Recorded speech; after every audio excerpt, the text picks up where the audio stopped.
Hocam. Memuruz, güçlüyüz, kazanacağız. Emekten tasarruf edilemez. Attığın imzanın arkasında dur. Bürokrat bir oldu, ortak akıl yok oldu.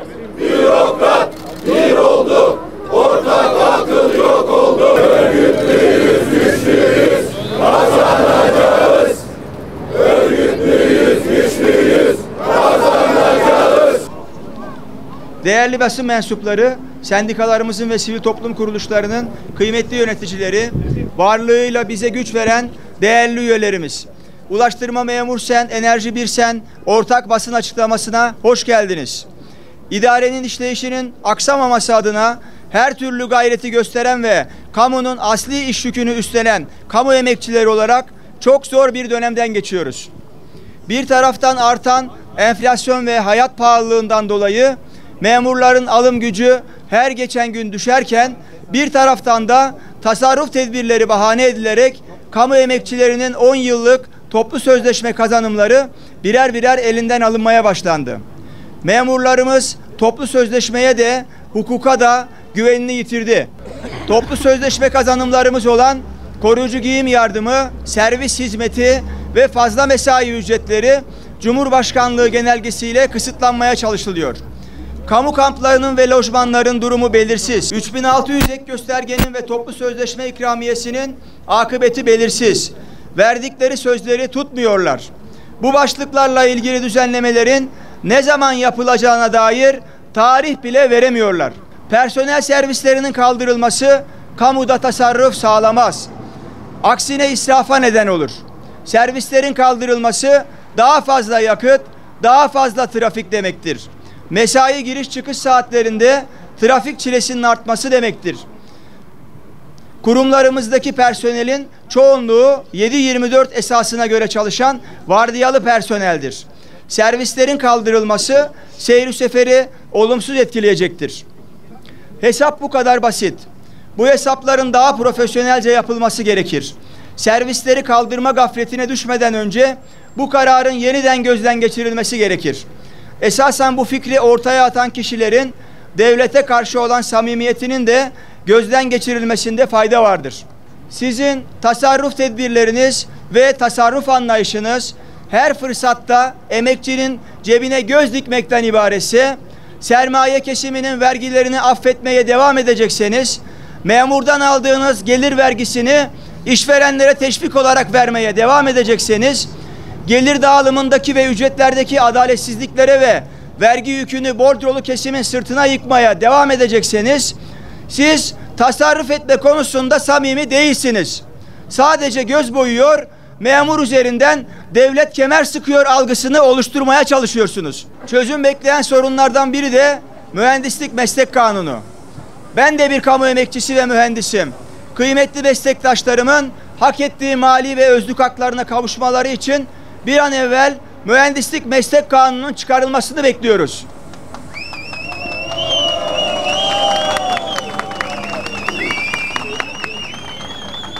Gelelim fazla mesai konusuna. Şimdi sizlere soruyorum. Memur neden fazla mesai yapar? Personel sayısı yetersizdir ve yeni memur alımı yapılmaz. Bunun sonucu olarak da mevcut personel fazla mesai yapar. Bu genelgeyle kamuya yeni alımlarda kısıtlandı, fazla mesailerde kısıtlandı. Peki memur fazla mesaiye kalmazsa bu teker nasıl dönecek? Bu genelgeye göre kitlerde seyir sefer sürdürülemez. Kitlerde tekerin dönmesi için kamu kurumlarının bu genelgeyi ihlal etmesi gerekiyor. Bizler kitlerin sendikasıyız. Ulaştırma ve enerji hizmet kolları kitlerin büyük çoğunluğunu kapsayan hizmet kollarıdır. Hazine ve Maliye Bakanlığı her geçen gün kitlerle ilgili yeni bir tedbir açıklıyor. Kitlerin geleceği belirsiz ve kit emekçileri tedirgin. Kurumlarımızda ne iş huzuru kaldı ne de iş barışı. Herkes diken üstünde. Bir an evvel kitler ve kit personeli üzerindeki bu belirsizlik ve kara bulutlar ortadan kaldırılmalıdır. Hükümetin kitlerle ilgili reform karnesi çok zayıf. Her reformdan sonra kitlerin zararı katlanarak arttı. Kitler ve kamu varlıkları özelleştirme, şirketleştirme, sermayeyi tabana yayma, ekonomiye kazandırma, şeffaflık, hesap verebilirlik gibi cilalı ve içi boş kavramlarla eskisinden daha verimsiz hale getirilmektedir. Son olarak bugünlerde gündemimizde olan bir diğer hususa da değinmek istiyorum. Şu an bulunduğumuz yerin karşısında, yakınlarında TBMM'de, DHMİ genelinde zaten bozulmuş olan iş barışını daha da bozacak bir kanun teklifi görüşüldü. DHMİ'de sadece bazı ünvanları kapsayan kanun teklifinin revize edilmesi ve adil kapsayıcı bir havacılık tazminatı düzenlemesinin meclise getirilmesi gerektiğini ve teklif çekilmezse iş yavaşlatacağımızı tüm sendika ve STK'larla ortak deklare ettik. Bu kolektif mücadelemiz, kararlı duruşumuz sonuç verdi. Teklif geri çekildi. Ancak hem TBMM'de süreçler devam ediyor hem de havacılık tazminatındaki adaletsizlikler devam ediyor. Elektrik ve teknik personele ilişkin verilmiş bir yargı kararı var ve uygulanmıyor. Tazminatta 3. gruptakilerin mağduriyetleri devam ediyor. DHMİ seyir seferiyle, işletmesiyle bir bütündür. Parçalanamaz, bölünemez. Buna asla müsaade etmeyeceğiz. Bu konulardaki kararlı ve kolektif mücadelemiz, emek örgütleriyle ortak duruşumuz, eylemselliğimiz, tazminatta adalet sağlanana kadar devam edecektir. Biz bu uygulamaların tamamına karşı durmaya devam edeceğiz. Kurumlarımızın statüsüne ve ulaştırma emekçilerinin kazanılmış haklarına sahip çıkacağız. Kamu kurumlarına tehdit dolu yazılar yazan Hazine ve Maliye Bakanlığı'na ve siyasi iktidara buradan bir kez daha sesleniyoruz. Elinizi emekçilerin cebinden çekin. Elinizi kazanılmış haklarımızdan çekin. Memurun servisine dokunmayın. Kamplara ve lojmanlara dokunmayın. Memuru fazla mesaiye mecbur bırakıyorsunuz. Bari ücretine dokunmayın. Eğer siz emekçilerin kazanımlarına dokunursanız biz de emekçinin hakkını savunmak için gereken yerde gerekli dokunuşları yaparız. Bir oldu. Orada akıl yok oldu. Biz Ulaştırma Hizmet Kolu'nun genel yetkili sendikası olarak toplu sözleşme kazanımlarımızın tamamı uygulanana kadar sahada ve masada, gerektiğinde de yargı alanında mücadelemizi sürdüreceğiz. Üretimden gelen gücümüzü kullanmaktan asla çekinmeyeceğiz. İş bırakma eylemi dahil her türlü eylem seçeneğini değerlendirecek ve tüm emek örgütleriyle de ortak hareket edeceğiz. Sözlerime son vermeden önce başta basın mensuplarımız olmak üzere üyelerimizin haklarını savunmak için her daim hazırda bulunan ve bugün de burada gerekli aksiyonu anında alan tüm teşkilat mensuplarımıza ve kamu emekçilerimize, STK'lara özellikle teşekkür ediyorum. Açıklamasını yapmak üzere eylem ortağımız olan Enerji Birsen'in Genel Başkanı, Memursen Genel Başkan Yardımcısı Sayın Hacı Bayram Tombul Başkanıma mikrofonu devrediyor. Hepinizi saygı, sevgi ve muhabbetle selamlıyorum. Kıymetli basın mensupları, Enerji Birsen ailesi adına hepinizi saygıyla selamlıyorum. Kenan Başkanımız personel servisi, lojman kira artışı ve fazla çalışma ücreti konularına değindi. Tekrar olmaması adına bu konu başlıklarına çok fazla değinmeyeceğim. Kamu görevlilerimiz mevcut sorunların çözülmesini beklerken yeni sorunlar üretip önümüze koyuluyor. Merak ediyorum. 20 yılda yapılan iyileştirmeler, 20 yılda atılan adımlar nasıl oluyor da bir günde geri alınıyor? Hukuk düzeni yıkılıyor. Kimsenin bu duruma sesini yükseltmeyeceğini mi sanıyorsunuz? Bütün herkes yapılanın yanlış olduğunu söylüyor. Bütün emekçiler sahada, bütün emek örgütleri meydanlarda.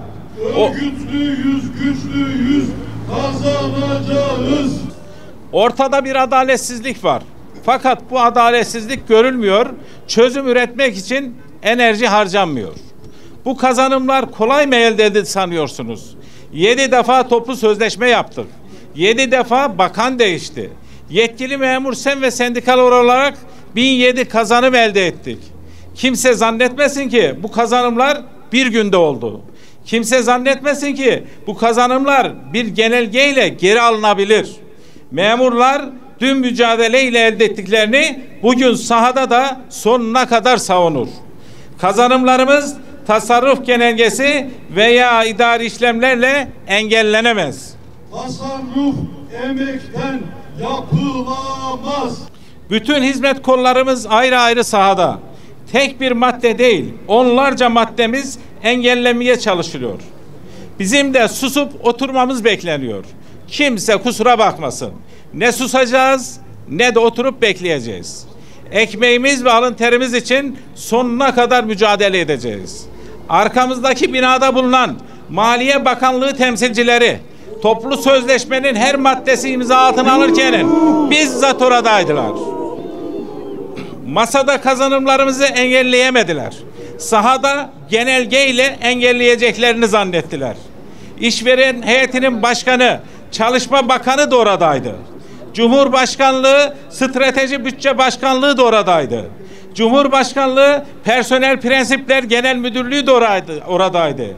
Madem toplu sözleşme metinlerine bir itirazınız vardı, o gün neden sessiz kalıp bugün de bürokratik ayak oyunlarıyla toplu sözleşmeyi engellemeye çalışıyorsunuz?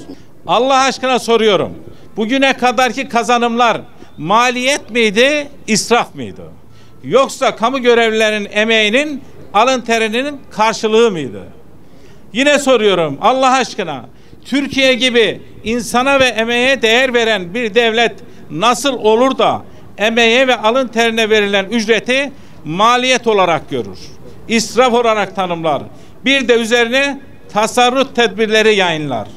Bir bürokratın bindiği araç maliyet olarak görülmüyor da 30 kamu görevlisinin bindiği servis mi maliyet olarak görülüyor?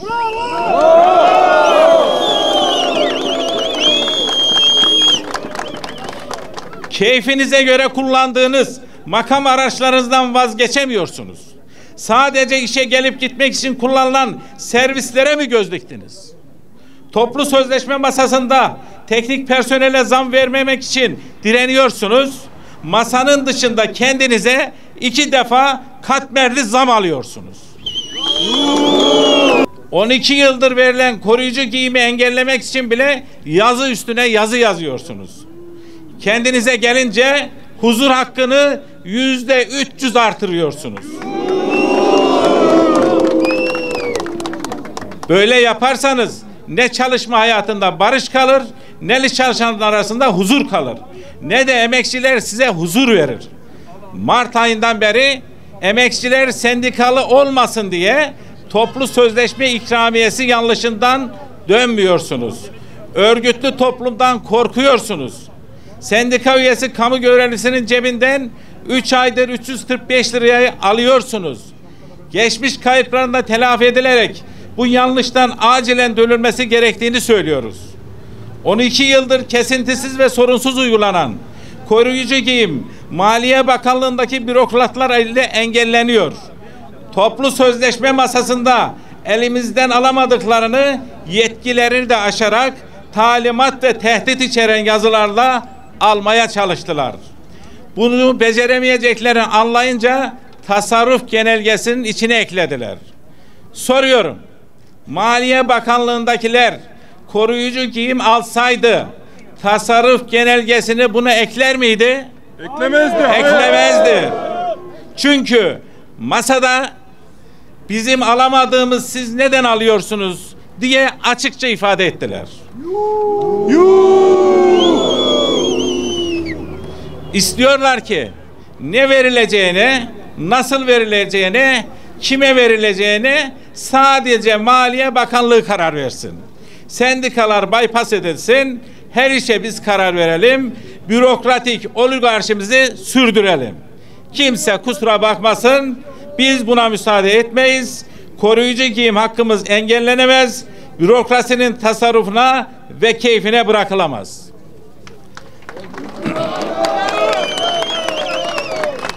Toplu sözleşme masası dışında çalışma hayatını paramparça edecek düzenlemeler yaptılar. Mühendisleri sahipsiz sandılar. Teknik hizmetler sınıfının sorunlarını görmediler. Aynı gelire sahip diğer ünvanlara türlü bahanelerle iyileştirme yaptılar. Güçlü olanın sorununu çözdüler. Mühendislere gelince bütçe yetersizliğinden dem vurdular. Tek sorun gelir adaletsizliği değil. Yalnızca gelir artışıyla çözülebilecek durum da değil. Kanun çıkacak, teknik personelin sorumluluğuna bağlı problemler, iş sağlığı güvenliği ile ilgili sorunlar ve mali özlük haklarda çözüme kavuşacaktır. Kanun çıkacak, haksızlık bitecek. Değerli basın mensupları, diğer taraftan kamu görevlilerinin sorunu kadar kamu görevlisi emeklilerin de sorunu var. Bu sorun öyle bir boyuta ulaştı ki çözülmediği her gün sosyal maliyeti büyütüyor. Geçim sıkıntısı anlatılmaz boyuta ulaşıyor. Kamu görevlilerine yapılan seyyanen zam kamu görevlisi emeklilerine yansıtılmadı. Görev aylığı, emekli aylığı dengesi alt üst oldu. Maaş kayıpları 12.000 lirayı geçti. Yıllarca emek vermiş, hizmet etmiş insanların geçim sıkıntısı çekmesine gönlümüz razı değil. Emeklilerin maaşını düzenlerken cimri davrananlar kendilerine gelince mevzuata yeni hükümler ekleyerek ilave emekli aylığı aldılar. Geçmişte 3600 ek göstergenin çok daha büyük bir ayrıcalığı vardı. Bunun maddi anlamda bir karşılığı vardı. Bugün gelinen noktada 3600'ün ne kadar acil olduğunu gidin emekli olan bir şefe sorun. Gidin birinci dereceye gelmiş bir teknikere sorun. Hepsi geçim sıkıntısı içinde boğuşuyor. Ay sonuna nasıl getireceğini diye düşünüyor. Sosyal güvenlik sistemi bu çarpıklığı sürdüremez.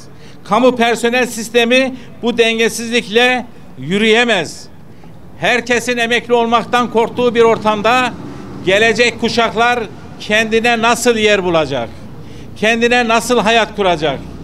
7. dönem toplu sözleşmede kayıt altına aldığımız birinci dereceye 3600 ek gösterge yetkili konfederasyon ile birlikte hemen hayata geçirilmeli. 2024 Temmuz ayında seyyanen zam ile birlikte kamu görevlilerinin emekli aylıklarına yansıtılmalı. Hakkımız olanı alacağız.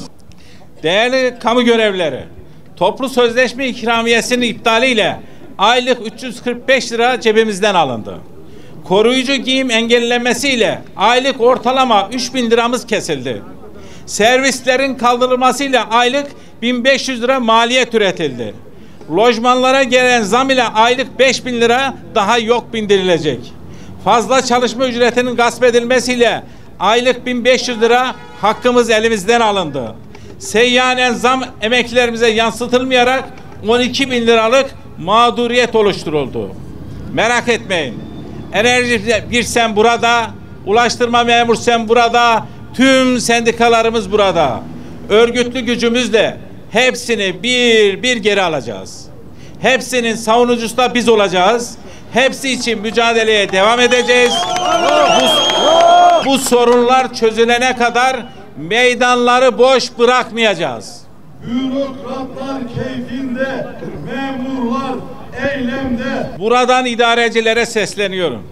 Toplu sözleşme ikramiyesi kayıplarıyla birlikte ivedi olarak iade edilsin. Servis hizmetine dokunulmasın. Koruyucu giyim kazanımızın önündeki engeller kaldırılsın. Kimseye yeni yorum yapmasın. Zaten 10 lira olan fazla çalışma ücreti eksiksiz ödensin. Lojman ve sosyal tesislere el atılmasın.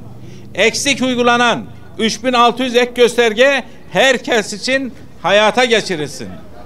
Emekli aylıklarındaki hak kayıpları giderilsin.